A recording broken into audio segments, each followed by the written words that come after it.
আসসালামু আলাইকুম ওয়া রাহমাতুল্লাহি ওয়া বারাকাতুহু। প্রিয় বন্ধুরা আমার, পাকা এবং সবুজ, সোনালী এবং সবুজ দুপাশে ধান,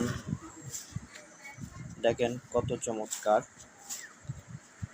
দৃশ্য। এবং পাকা ধান সোনালী রং হচ্ছে, সবুজ গাছ, সবুজ রাস্তা, সবুজ ধানকে অনেক সুন্দর। দুপাশে ধান ক্ষেত,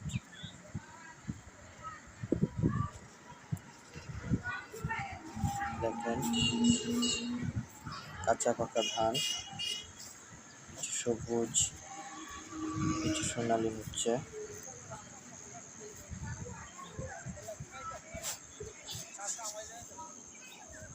চমৎকার একটা পরিবেশ।